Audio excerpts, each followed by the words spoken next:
What's up, everyone, and welcome to a brand new podcast. It is called 32-Minute Warning. I'm Chad Landers, joined by Tim Reedy, and we're really excited to get this going. It's a brand new sports podcast. We're throwing it out there and seeing what works and what you guys liked. And Tim, this kind of came out of nowhere, but we're really excited about starting this. Can you tell people kind of why the heck we would want to do this and what the heck we're going to talk about? Well, I think a lot of this started, Chad, back in the winter when you and I started to do high school basketball games together. And before the games and after the games, you and I would just be arguing about sports topics. And we would have to get so tempered and we have to, okay, it's time to start the game. And then it continued on throughout sports talk. After the show, you and I would just go at it and debate.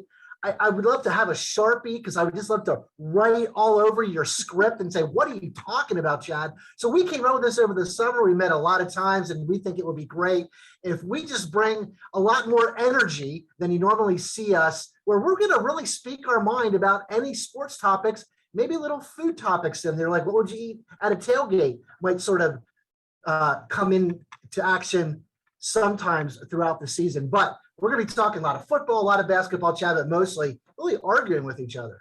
Well, and we have a bunch of shared interest in sports too. It's kind of funny because, we're Dallas Cowboys fans. We love Penn State athletics, but yeah, I'm sure there's going to be things in there where we're going to differ, and that'll be fun. And it'll be in the makeup of the show. 32-minute warning is an interesting name, but really it's about, we're going to have 32 minutes on the clock. And we're going to split it up into the first quarter, the second quarter. We'll get a halftime in there, third quarter. And then in that fourth quarter will really be when the clock is ticking down on us. And we'll see what happens. I'm not really sure what's going to happen, but hopefully it's a lot of fun. And hopefully all of you will enjoy. And then at some point, you guys will have a chance to kind of join in and send us your thoughts and questions too, once this gets rolling. So very excited about that. And so really, I think what we should do is just kind of get going here as, the first quarter is looming on us. And I think it's time to get going. So let's put 32 minutes on the clock. Again, the clock's a big thing in this, it's like, it is. It's about clock management. And it is about clock management, about how we're going to have to get our comments across maybe when that time is ticking down. Yeah, and we'll go through some of the details and the rules as we get along. Again, this is the inaugural podcast, so we're kind of just making this up as we go along. But we'll have some structure to it. So 32 minutes on our clock, and it'll start here in just a few seconds, and then we will be underway on this new podcast. So here we go, 32 minutes starting now, and of course, we're big Penn State fans, football most specifically. And Tim, boy, the season's coming up here for Penn State football. We're really trying to put last year's in the rearview mirror. It was a tough one to kind of stomach. And for you have a lot of close ties to Penn State, so you've got to be excited about this year. You've got to be looking forward to getting rid of last year. How are you feeling as Penn State football is just about here? I'm feeling a little bit better than I did this time last year. Of course, we had COVID hanging over us. The season started late. It was only a Big Ten schedule, Chad. The one thing that taught me about last season, where they started out 0-5, it was their worst start of a season since 1889, when they wore actually pink and black instead of the blue and white back then. They were pink and black. But every play you have to play as hard as the previous one. Of course, the Indiana game, we all remember, Chad. I remember you and I talking about it, whether the 2-point conversion was good or not. And I think you were listening to it on the radio, you told me, correct? Yeah, well, I still think it wasn't good. I didn't get to see it until later, but we're in the car, we're going to get ice cream. That game was so torturous. I had to get out of the house. It was causing family issues. I was like, if we don't oh my God. Family issue. It's going to affect my marriage. So we had to get out of there. It's on the radio, and they're like, okay, Indiana scored, but they're going for 2. And I'm like, they're going for 2? And then it's like, is it in? Is it out? And of course, the controversial call that it was in. And boy, that was just such a terrible way to start the season. And I almost checked out right there, to be honest. I mean, it just wasn't really at that point. It was just like, well, this is a COVID year. I'm not interested anymore. So this year I am looking forward to kind of getting back on track. The game where I mostly checked out, of course, I watched every game, but the next week they played Ohio State. I think everyone just said they're going to lose that game anyway. But the third game where they got shellacked by Maryland, and that was the game that did it for me. Like, what is going on with this team? But to their credit, they continued on. And really, when you look at that season last year, one of your favorite guys when he was coming out of high school, Sean Clifford, you look at that Penn State offense, they were number 2 in the Big Ten last year. Hard to believe, but he had a great receiver in Dotson who's coming back next year. But he also had a guy looking behind his back, Will Levis. He's gone to Kentucky. So it is now the Sean Clifford show up in Happy Valley, Chad. I was beating the drum for Sean Clifford, last year. I thought he was going to have a fantastic year. He had matured in the system and as a football player, and it just never happened. And at one point I was just out on Sean Clifford, but he's back. So I got to get back on the Sean Clifford train. We'll see how it goes here. New offensive coordinator, which you seem to be excited about. I'm kind of in a wait and see with that. And the beginning of their schedule is so tough. I mean, they're starting at Wisconsin on September 4th. Then Ball State comes in. Then you got the whiteout on the 18th against Auburn. You could potentially be 1-2, worst case scenario, 0-3 there. And it would be back to, last year. Let's hope it's not. But I mean, you're kind of excited about this offensive coordinator and the offense. I am. Well, of course, he coached Baker Mayfield and a lot of other players out there. He hails from Pennsylvania. Hard to believe, though, that James Franklin pulled the trigger on the previous offensive coordinator. So James Franklin has pushed everything in, as I say, push all the cheese in. He is going and really going to have an up-tempo Penn State offense. But, Chad, everyone looks at, okay, you've got Wisconsin and you've got Auburn. Sandwich in between there is Ball State. Who's Ball State? They won the MAC last year, and they've got a lot of players back, and you cannot rest. What really scares me is if Penn State wins at Wisconsin, because I think they're going to come back on a high, Chad, and they may take Ball State for granted, and they could be 1-1, but it's not the games that you expected them to win and lose. I know it'd be all for naught if you go in and you play Wisconsin tough and then you slip up against Ball State, and those kind of games like just ruin your season. You've got Ohio State late, so you'd love to cruise into that. Somewhere in the range of like 6-0, 7-0, 6-1. Boy, and just be hot. We'll see. And that Auburn game, by the way, the whiteout with fans back, I think that's going to be electric. We will have first time now. There's going to be 2 whiteout games. What's the other one again? Remind people. Valley, against Michigan. Oh, they want to get Michigan again. I'll never forget what was that 2019's whiteout. Michigan comes out, and they literally had to call a timeout before the game. Oh, that was spectacular. I will never forget that. It was such a cool moment, and such credit to the Penn State fans. That's November 13th. That's like the third to last game of the year. So, well, listen to these running backs. They have a Baylor transfer. His name is John Lovett. 1,800 yards he rushed for on a good Baylor Bears team last year. Kevon Lee is going to be a sophomore. Don't forget, they got Noah Cain coming back after an injury. Ford was hurt on the first game last year, coming back. Those are 4 and 5-star running backs that Sean Clifford is going to have to throw, to give the ball out of the backfield, little swing passes, jet sweeps, of course, Dotson. Do you think that Clifford has just got to manage the game more than force it like he was doing last year? Oh, I think, that running back core is a stud after stud. And, if the receivers step up, they always have great tight ends. If you can figure out the offensive line, I don't think the offense is going to be the issue. And I think Clifford hopefully learned and had some humble pie served to him, at some point last year, worked hard. And the defense, I think, is also going to be there. So I do think Penn State comes out and has a good season. Now, Wisconsin's no joke. We'll see what happens against Wisconsin. But yeah, I hope that Clifford steps up and in his last year there really does a nice job. We went over our first, quarter time. Like the buzzer has been sounding. The buzzer sounded. All right. 30 seconds now. So let's hit stop there, boy, and take a break and take a breath. Boy, we could just get going on Penn State football there, Tim. Yeah. Wow. I am excited though. I'll say while we have the time stopped that I am excited for James Franklin to kind of get the troops back on track and kind of put his fingerprints back on this team and have a winning season. Cause boy, a losing season in Happy Valley sucks. It does. So and hopefully you're going down to the sidelines, right? Hopefully back this year to catch. I'll be the sidelines. I won't be there for game one. I have a prior commitment that I made a long time ago, but I'll be there for the Auburn game. I have my credentials all ready to go. My parking pass where I get to park about 100 yards from the stadium. So it's one of the advantages I get, but yeah, I love it down there. I want to tell you though, one of my big thrills was a couple of years ago where I got to see Joe Jonas on the sidelines, got a picture taken with him. I got a selfie. The funny part about that is I was on Joe Jonas's Instagram feed, his live feed, because he sung a song between the first and second quarters, and I was standing almost right next to him. One of my daughter's friends texted her during the game and said, "Your dad is live on his Instagram feed."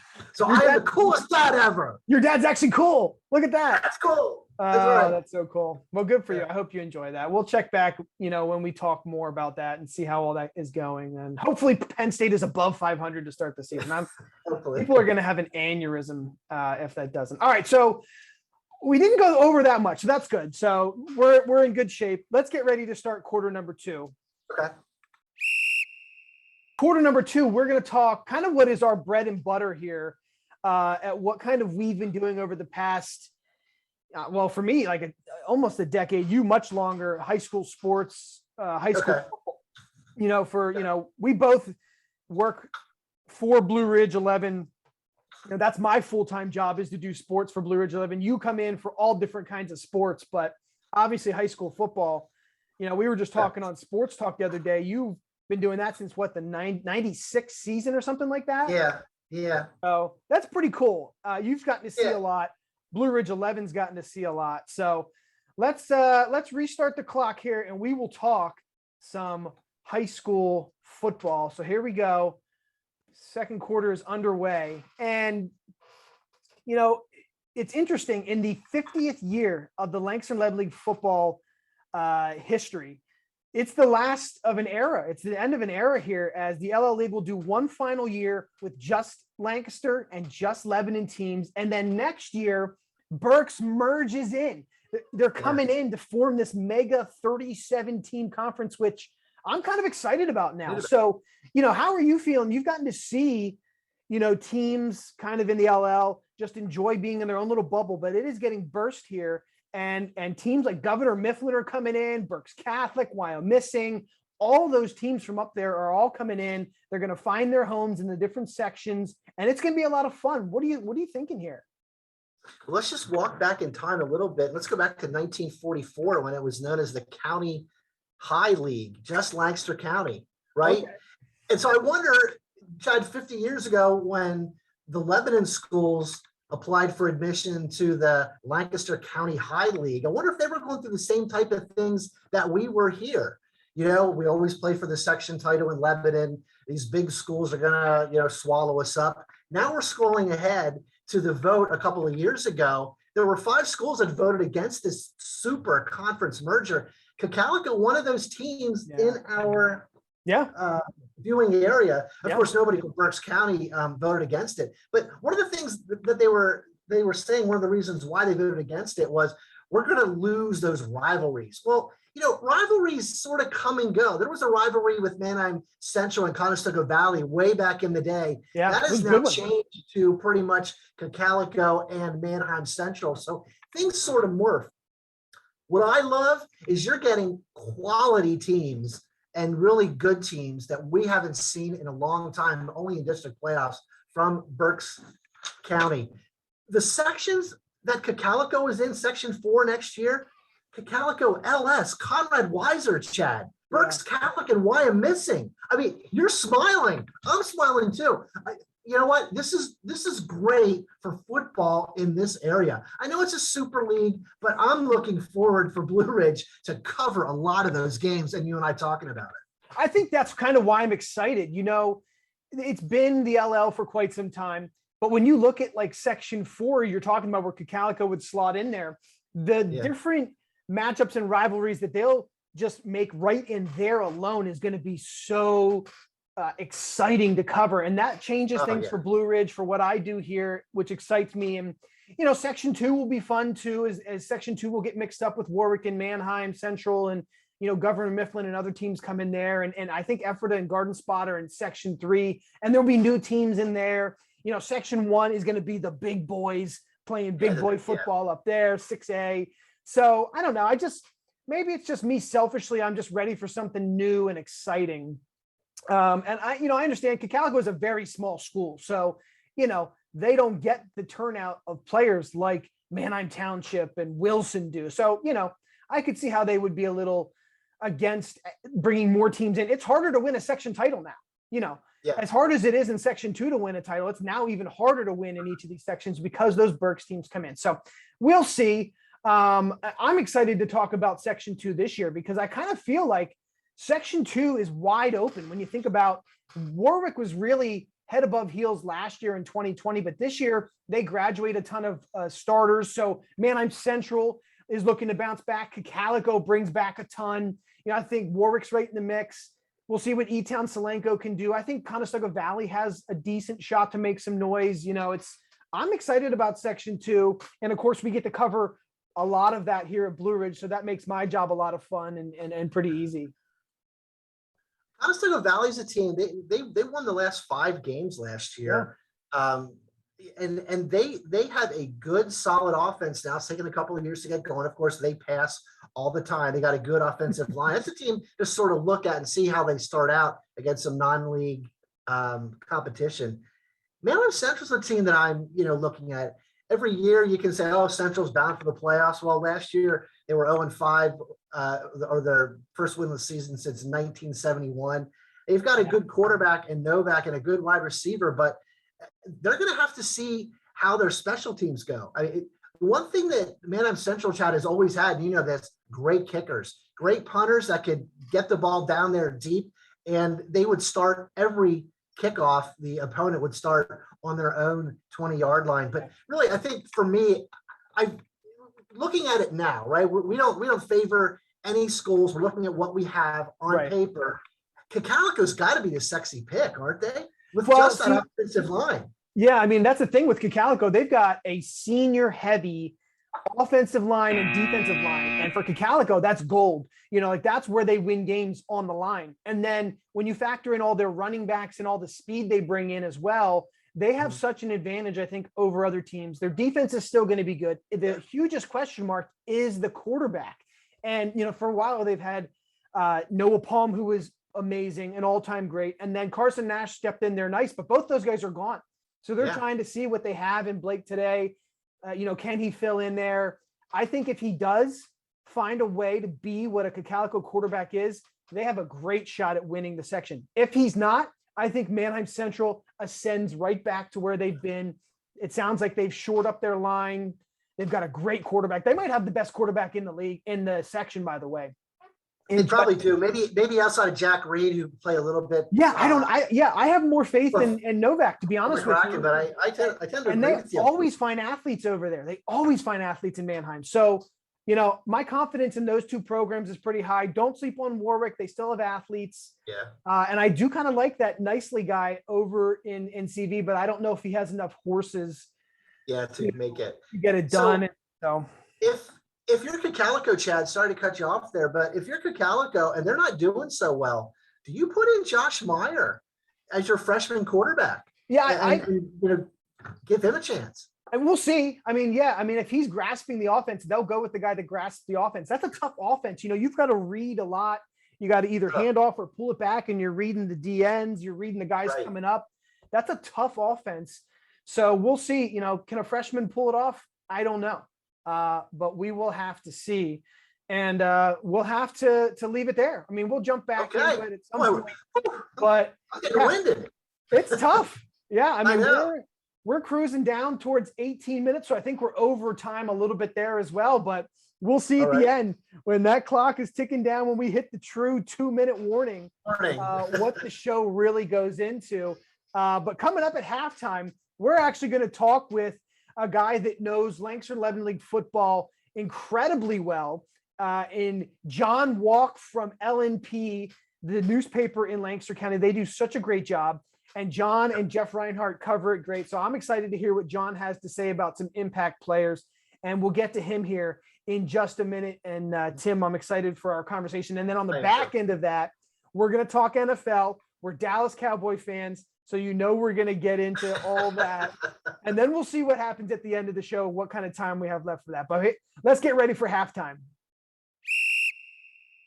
Alrighty, it's halftime, so we get to slow things down here on 32-minute warning. Still be on the clock, but we're going to do our interview here. And while Tim goes and visits the bathroom and gets some snacks at the concession stand, I'm going to hold it down here with a local sports reporter that does a fantastic job for high school football.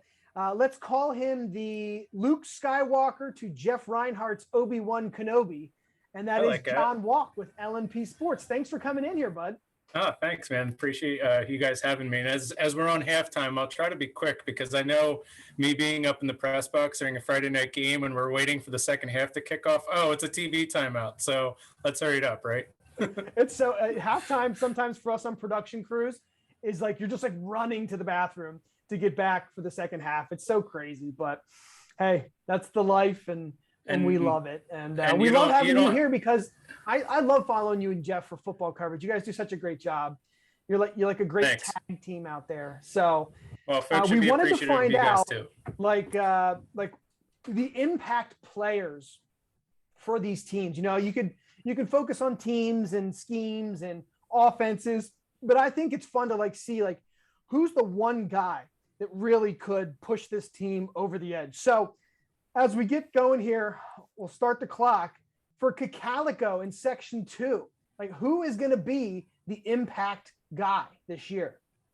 Well, if you haven't heard of him or seen him by now, his name is Ryan Brubaker. He's 6'8" tall, 290 pounds. The offensive and defensive lineman is committed to University of South Carolina, USC in the SEC as an O lineman. But he's one of 4 returning offensive linemen at Cocalico. So that run game with their wing T attack should be pretty potent. So keep an eye on fullbacks Anthony Barasa, Austin Vang, and then brothers Stephen and Bryson Flinton are the running backs. They do have a new quarterback in Blake Tadai. And then I want to mention here, just because head coach at Cocalico, Brian Stroll, calls them the law firm, their linebacker corps of Angstedt, and Vong, who is Luke and Tyler Angstedt, the brothers, and then Austin Vong. They're all returning at linebackers. I think they're all third-year starters. They were part of that 2019 district championship team. So those are a few names off the top of my dome at Cocalico. Yeah, Cocalico's got a lot returning, and that line, the offensive line and the defensive line, boy, they really could anchor them to some good wins. So we'll see how it goes. That's kind of Cocalico's bread and butter. And the thing is with Blake, he's a new first-year varsity quarterback, but he's been running that system now for 2 years at JV level. So coaches are kind of confident, hey, now it's first-team reps. He knows the system. He knows what he's seeing. And now things will just be a little bit faster. Players will be a little bit bigger. So maybe kind of once he gets his feet wet, should be okay there. But I don't know, with that type of line and those types of running backs, if you can do ball control and just grind out games, at least at the beginning, and kind of get a sense of yourself and then kind of get into the thick of your schedule, I think they'll be all right. Well, let's see. You're talking about quarterbacks over in Manheim. They have a guy that I think I was saying earlier could be the best quarterback in Section 2 and Judd Novak, right? I mean, he's a stud. Is there somebody that's an impact player other than him, or is he your guy? Yeah, and Judd's only one of 3 returning starting quarterbacks across the entire Lancaster Lebanon League this season. And of those 3, he's definitely the best. So for sure.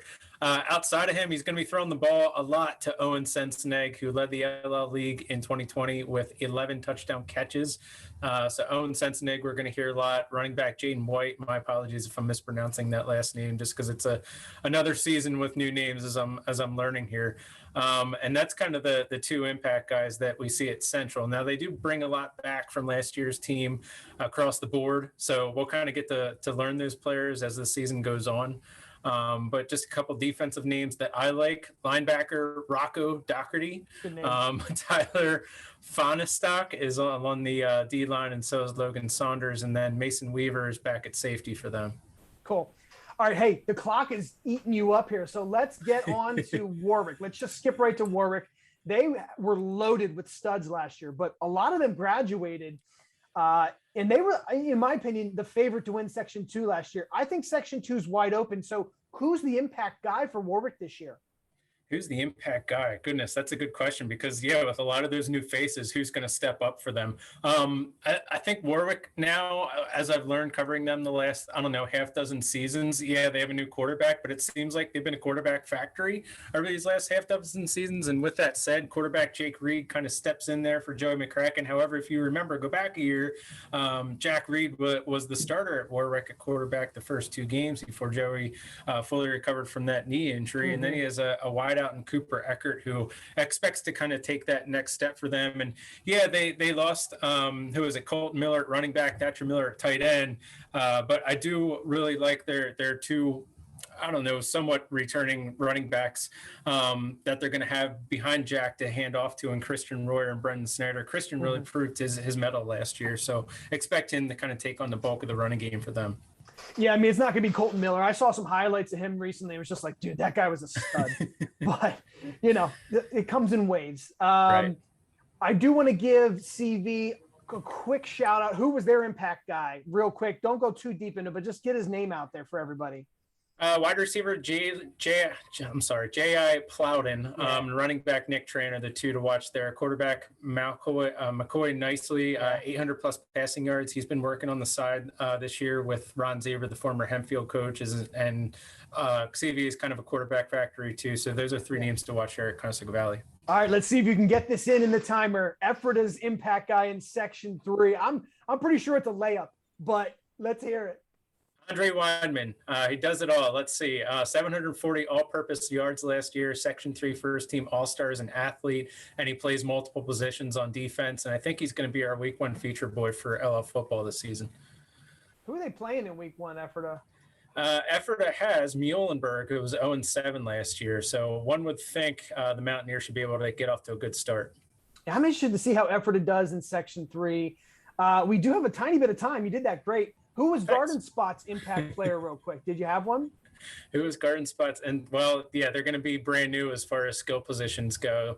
But in the passing game, pass catchers Derek Lambert and Joel Martin return. They also have 2 linemen up front. But I want to give a shout out because I'm a specialist guy. Walker Martin, the kicker at Garden Spot, one of the top 3 kickers in the LA, one of the top kickers in the state, if not the eastern side of the coast, is getting a lot of D1 looks right now. So keep a look on Walker Martin.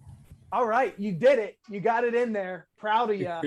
I've seen a little bit of him on social media, this Walker guy, and he does seem really good. The offense has to get it down close enough for him to kick it, though. Yeah, and that's the thing. Pequea Valley had a really good kicker. I'm sorry, Anvil Clan had a really good kicker in recent years, and it was one of those things. Are they going to line it up? But I think from almost within the 50, you're pretty much good to go with Walker. And shout out to him, man. He might have the best mullet in the entire league this year. Nice. Hey, I did see a picture of Nolan Rucci had to shave his mullet. That's pretty. Oh, good. No. All right. Couldn't That keep freshman zinging that they give you a little bit there. All right, buddy. Thanks so much for coming on. Appreciate it. Look forward to seeing you out at the games too. Have you guys made your assignments where you go in Week 1, or are you still kind of up in the air? I guess as people are watching this, I'll be Conestoga Valley at Penn Manor. That's kind of been my thing since I've been working at LMP since start of 15. That's always their Week 1 matchup. So I usually cover that. We at Blue Ridge are at LS at Warwick. So we're excited for that one. Yeah, it's too bad they couldn't play that last year, man. Could you imagine? Right. 2 district championship teams. The Section 2 champ, the eventual Section 3 champ, Right. teams that would have played in the district title game meeting in Week 1. Yeah, but my buddy Jeff Reinhardt will be covering that, so check his coverage. Okay, perfect. Awesome. Yeah, give your social media handle so people can follow you. At JWalkLNP on Twitter, at JohnWalk717 on Instagram, although the latter I don't post too much. No, I got to get on that and get active. I don't know. I'm a little hesitant, but Is what it is. We'll and see. We're old. The high school sports page of Lancaster Online is where you can catch all our stuff. Yeah, I do. That's a good resource for me. I'll say this in my day job. I use LMP Sports a lot when I do my broadcasts. Just saying. Well, it's kind of, it goes both ways is what I'll say. Awesome. Hey, thanks, pal. Hey, good luck this season. I'll see you out there. You too. All right, we're back for the third quarter here.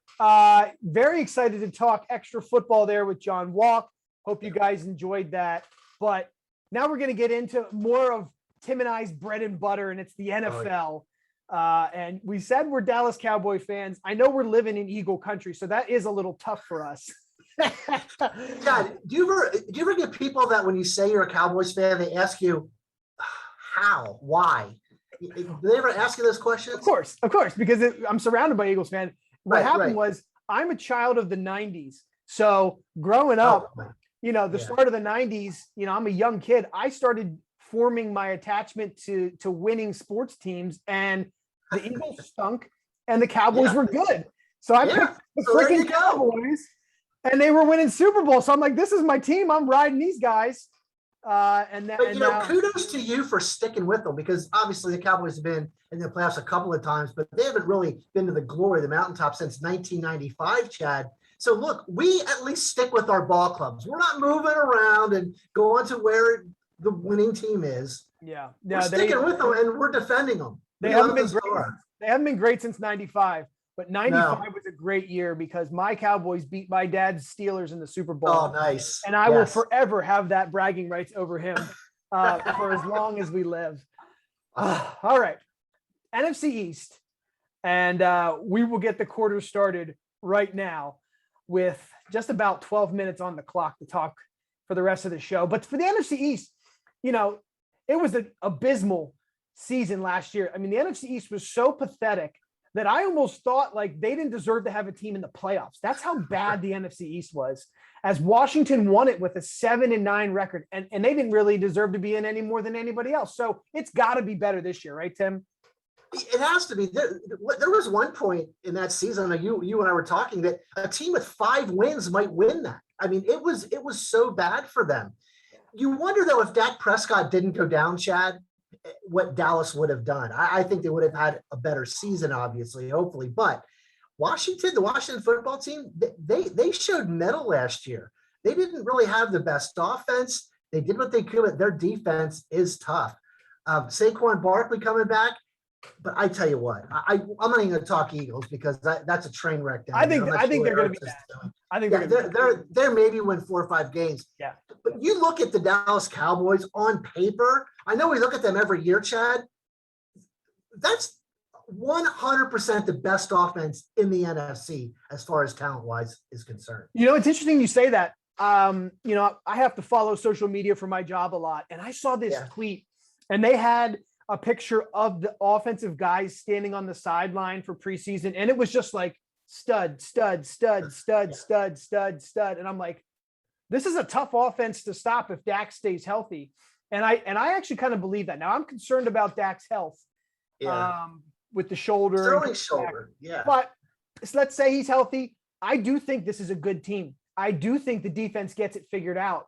And I'm hoping for good things. As a Cowboys fan, you have a lot of hope to start the season, and then it gets crushed a lot of times when they just underperform. But I think this is a year. I think they're better than the Eagles. I think they're better than the Giants.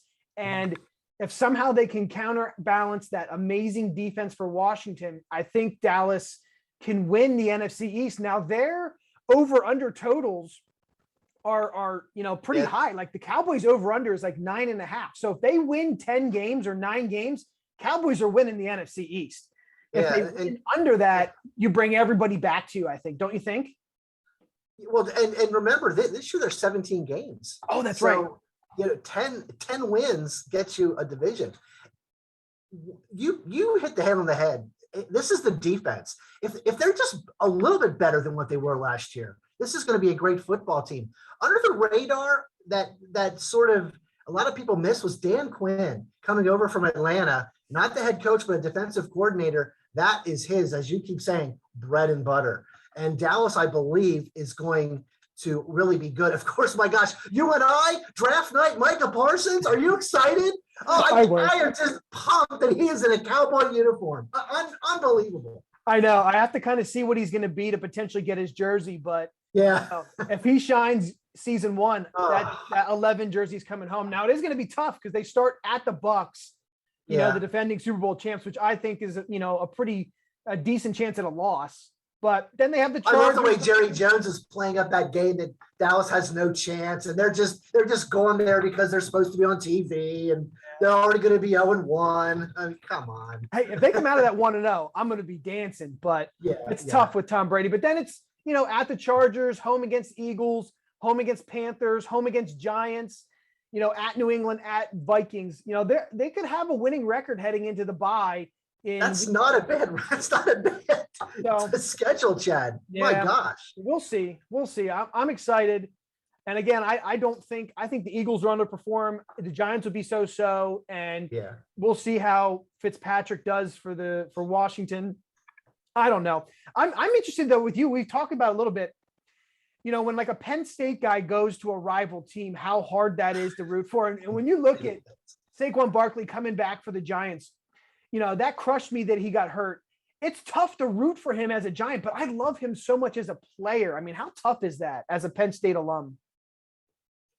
Sneakily, when Dallas isn't playing the Giants, you always look at the box score. You always check and see what he's doing. If you're a fantasy owner, it's so hard if you've got Barkley on your team and they're playing Dallas, because you want him to do well as a Penn State fan and love Saquon Barkley. Yeah. But you don't want him to be good in the fantasy game. So it's a little, I want him to do good, maybe score 2 touchdowns, but then let's have Dallas win 35-14, right? I'd love So that. yeah. But I think when push comes to shove, Chad, I'm going for the Cowboys every time. No, I know. care. And he's been on the Giants, and they have pretty much owned the Giants when healthy They have. the last couple of seasons. So we'll see. I'm looking at some of the odds here. Dallas is plus 130. Hey, Chad, let's call a timeout here. I'm calling my first timeout. Yeah, that's Because right. We can do that on this show. Yeah, we can do that. We can call a timeout. Thank And so goodness. we stop the clock because we Yeah. are really rolling here about the NFC. Yeah, I love the NFC. And I want to put, my money where my mouth is. And I'm looking at the odds, and Dallas is favored to win the division. Plus 130 is still, you got to be in the minus to be a heavy favorite, but they're the favorite to win the division. I might put like $5 down on the Cowboys. There you go. And see what I could win with that. I don't know. I think that if Dak stays healthy and the offense plays like they do, and the defense just comes up from terrible to like middle of the pack, I think the Cowboys have a really good shot. I think we're both agreeable. It's probably Washington second, right? And the Giants, maybe the Eagles with a new coach and the whole Jalen Hurts thing and whether Deshaun Watson is going. But I agree with you. I think that Dallas, if the Vegas odds makers are right, they usually are, I believe they can get to 10 wins. I'm trying to see here. If I put $5 on the Cowboys, here we go. If I put $5 on the Cowboys, what does that get me? Because it only gets me $6.50. But hey, nice. It's the Cowboys winning the division, so I'll take it. You can't even buy an ice cream cone with that. Chad, you may have to up your bet a little bit. Come on, reach into that pocket, maybe put $6 on them. Yeah, they'll give me like $8. Yeah. Oh my gosh, I don't know. It's going to be exciting. I'm excited. Right.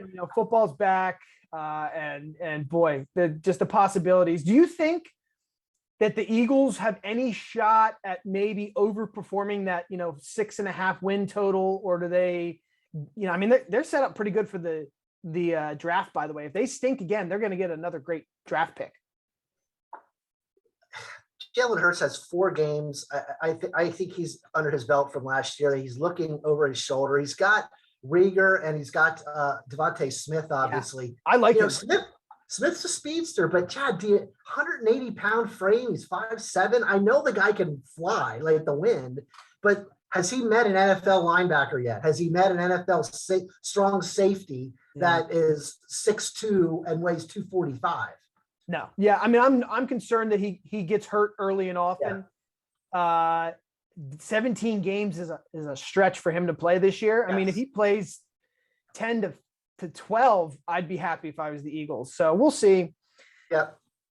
If I'm them, I'd almost our team rather stink again and just get a better draft pick. But I would too. I would agree. I would unofficially tank. All right, let's start the clock back up here. We've got about 30 to 60 seconds here to wrap up the NFC East. any other nuggets you got there on our division that stunk last year? I think they only get one team in this year again to the playoffs. No, I don't have any other thing other than the coaches, right? You got Joe Judge has been there. This will be his third year or second year. Second.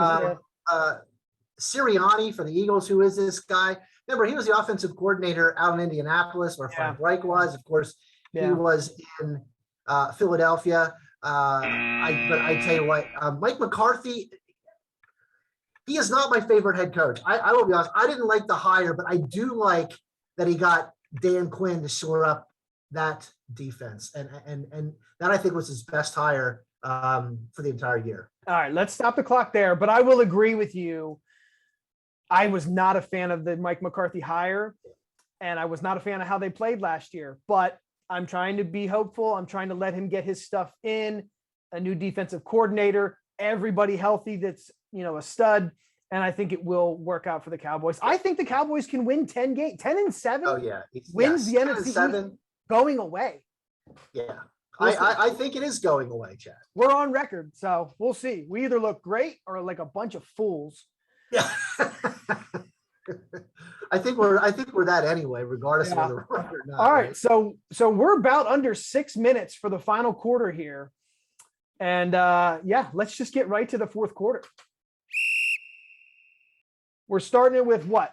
Baseball and the Phillies. A little baseball and the Phillies. You know what? I loved watching the fans come alive when the Phillies, were on that 8-game winning streak. It was like they got reinvigorated. Pitching was going well. Hitting was doing fine. The schedule was lining up. But I don't know. They still got like a month and a half, 2 months to go here. Do you really think the Phillies can hit the finish line and find their way in the playoffs? I mean, it's been a long time since they've been in the playoffs, almost like 10 years, right? Yeah, since 2011 was the last time. And this has been a struggling franchise. People forget that. Can they make the playoffs? The Atlanta Braves, I believe, have the horsepower, better pitching, better outfield, better defense than the Phillies. Everybody's looking at the Phillies schedule. I know they've got Arizona coming up with like 6 or 7 games. They have the Marlins coming up. They have as far as the records are concerned, Chad, they play the easiest schedule. But who's second? It's the Atlanta Braves are playing the easiest schedule as well. Look, the Phillies go like this with hitting. Pitching is marginal. I don't know what the heck's happened with Nola this year, but he is a train wreck. The Phillies just cannot hit. They can't rely on Harper, and they're relying on him right now. Yeah, he is earning every bit of his $30-some million a year, Chad. But the Phillies, they have some spot players, but they can't get it all together. They do end with they end the Orioles, the Pirates, the Braves, the Marlins. So if they can win 10 games in there somewhere, even if you lose 3 to the Braves, maybe they don't win the division, but maybe they somehow find themselves, in the wild card. I don't know. I mean, that seems like a bit of a stretch to me. But Chad, you played sports coming up, and you followed sports all your television career. You know this old adage: you beat the teams you have to beat, right? Yeah. I mean, and you've got to play the games. But the problem that I see with teams that aren't as good as you, whether it's high school, college, or pros, aren't they hungrier, Chad, to come out to try to knock somebody off? Yeah. I mean, it's. I hope the hunger is there. I hope that the Phillies do it for the fans. The fans are so deserving of seeing a playoff run by these guys, but they are. I don't know if they have the horses to do it, and I feel like they're just going to let their fans down again. That sucks. Probably. Chad, thinking you said something about hunger. Yeah.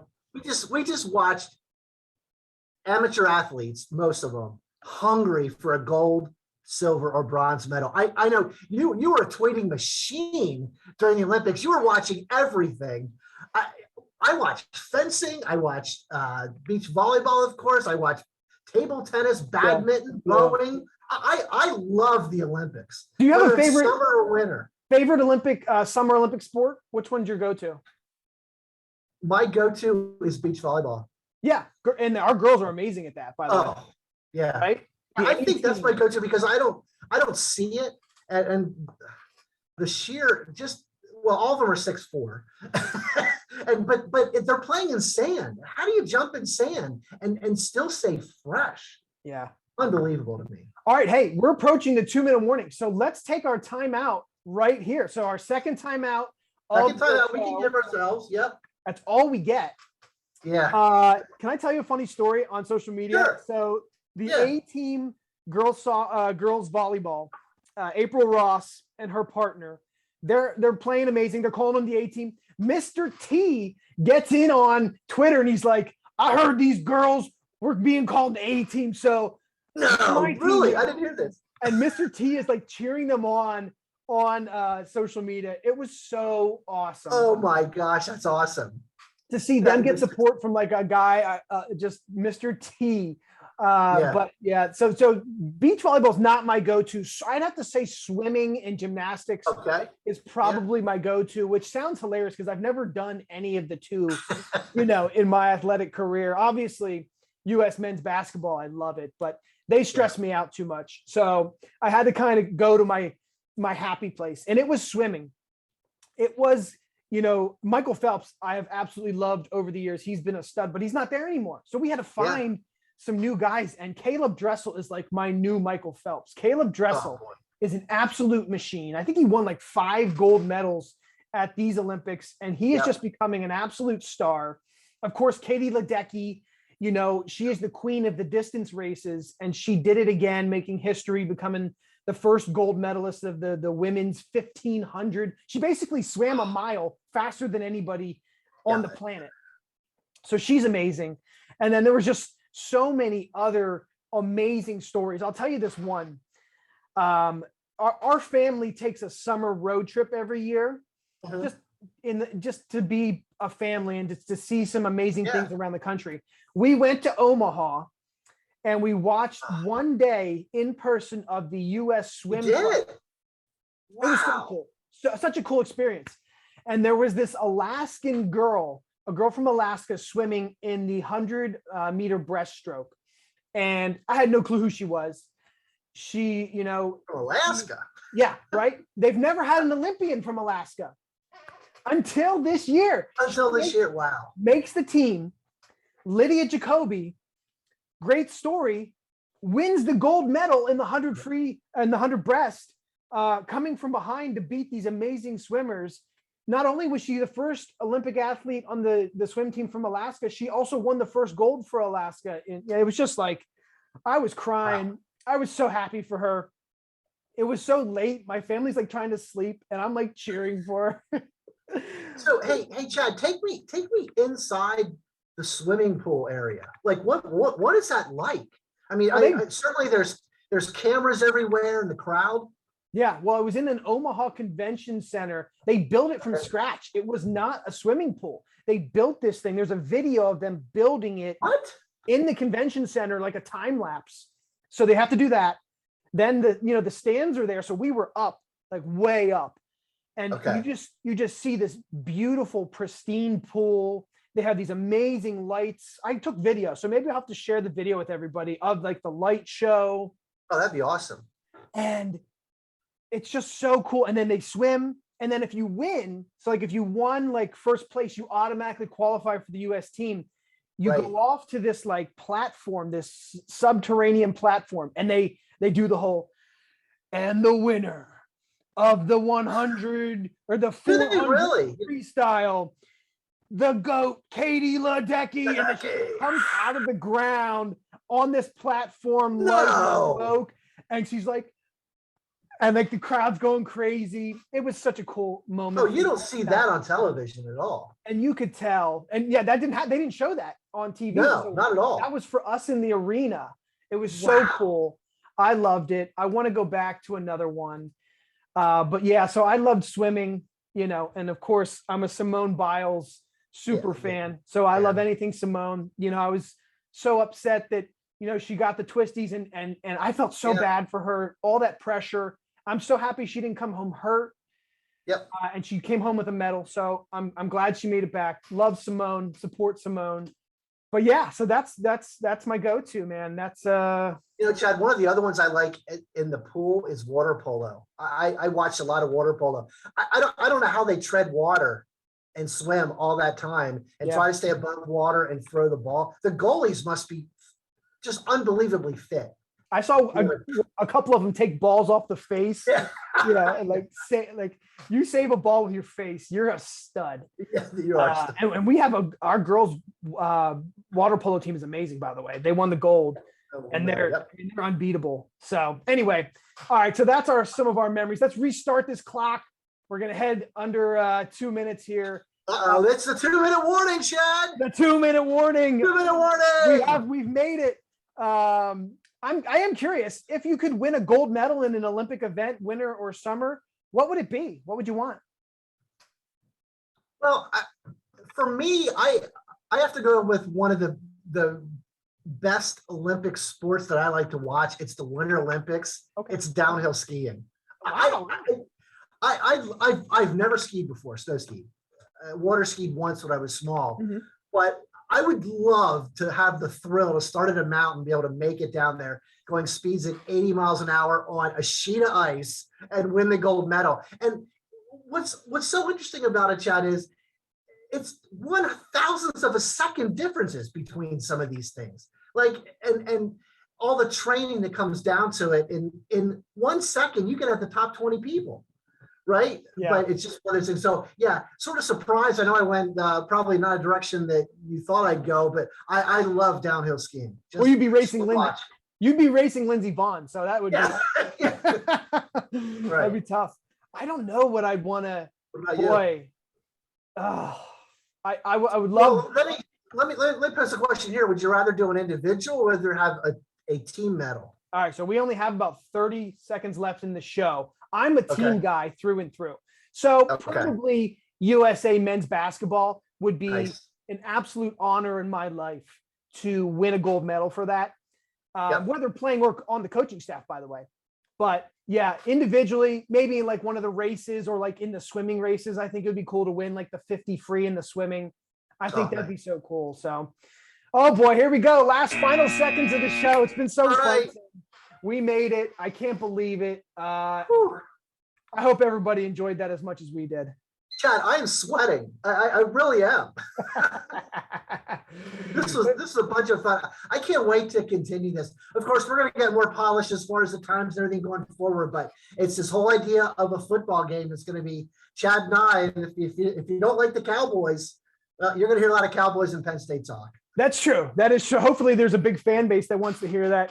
You know, Well, they want to hear the hatred of the Cowboys. They hate Dallas. They want to hear what that's we're true. saying. People want to hear us more talk good or Yeah. bad about the Eagles. Maybe they'll tune in for that too. But yeah, we'll find amazing stuff to talk about. There's so many sports out there to talk about. But yeah, so the plan is, do the show 32 minutes, get it in under the gun, finish before we miss the final shot, and then collect ourselves and come back in a couple weeks. It's not going to be a weekly thing.